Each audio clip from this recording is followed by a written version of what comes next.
This is a special report from ABC News Digital.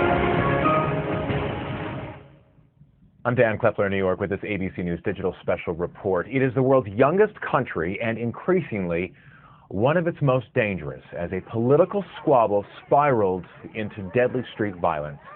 Today, the U.S. has evacuated more embassy staff from Sudan's capital of Juba, sending two KC-130 military planes in from neighboring Uganda. Now here's Marie Harf from the State Department talking about that operation. We've evacuated over 440 U.S. officials and private citizens and more than 750 citizens of at least 27 other countries on 8 chartered flights and 9 military aircraft this morning. There were 2 more DoD C-130s. And so that is the latest that's happening in South Sudan right now. So for more from Washington, I want to bring in ABC's Chris Good on some of the details on this. Chris, first off, what prompted this decision to evacuate or essentially draw down the U.S. Embassy personnel?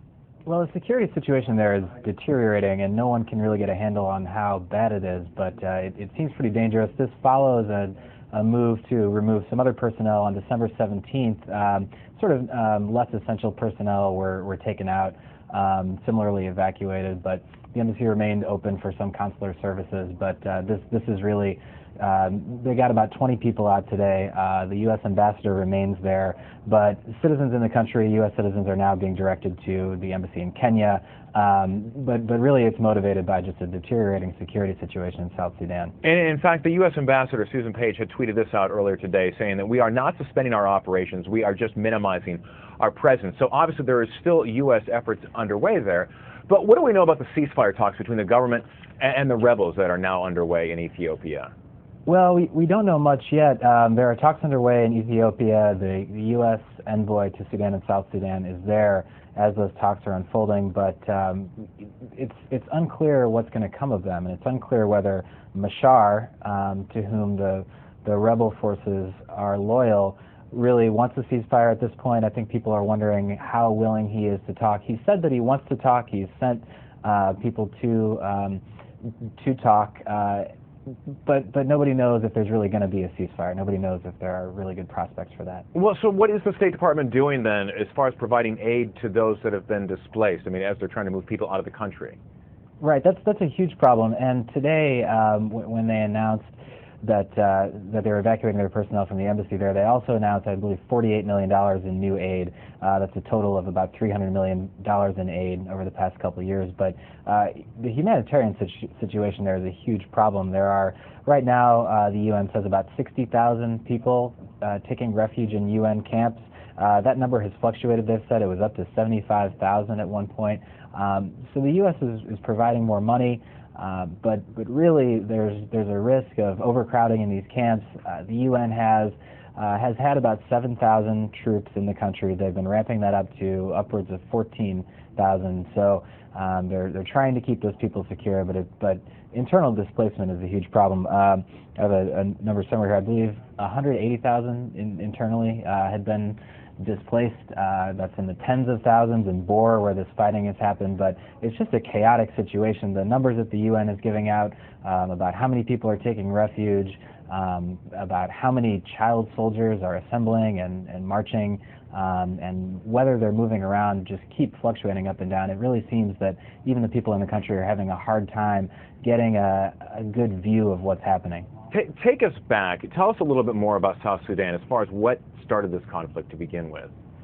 Well, over the summer, President Kiir dismissed his cabinet, and along with that, his sort of deputy, Machar, who is of a different tribe, a different ethnic group. So there are two groups at play here. Kiir is Dinka, Machar is Nuer, and so really what we saw as this began to unfold, this started with Kiir coming out and saying that there was a failed coup attempt, that people who were allied with Machar had attempted a coup. It was unclear at that point whether there really was a coup attempt or not, or whether Kiir was just using this as a pretense to go after Machar and his people. What unfolded in the week after that was political violence. There were forces allied to Kiir, forces allied to Machar, basically two sides fighting limited to soldiers that were allied on those sides. But that quickly, over the course of about a week earlier this month, devolved into ethnic violence. And that's what the UN has come out and said that there's gross humanitarian violations, gross human rights violations, and it really just devolved very quickly over the course of about a week. And Chris, before we let you go, I wanted to ask you, I know the State Department is providing that briefing. Have they indicated what kind of conditions or situation might elicit the State Department personnel to be returning back to South Sudan? You know, they have not, but I asked the Pentagon today what we could expect in terms of a U.S. military response. If the worst that's suspected happens, if Mashar's forces march on the capital, overtake the capital, what would the U.S. military do? Would we see a response? And it doesn't sound like there would be. The U.S. military has about 45 personnel in the capital in Juba. There are about 150 in the surrounding countries, but really we don't know when U.S. diplomatic personnel would go back in. We know that we have military personnel in the area that are around to respond in a limited fashion, and that really would be limited to getting remaining Americans out. But at this point, it's kind of unclear what the response would be. Waiting to see the developments happen there. ABC's Chris Good in Washington. Chris, thank you for that. We appreciate that. Of course, for all the latest on the fighting in South Sudan and the latest efforts to get Americans out and aid in there, we have a complete report right here on abcnews.com. And also, we'll be live streaming that State Department briefing that is going on right there as well. For now, I'm Dan Kleffler in New York with this ABC News Digital Special Report.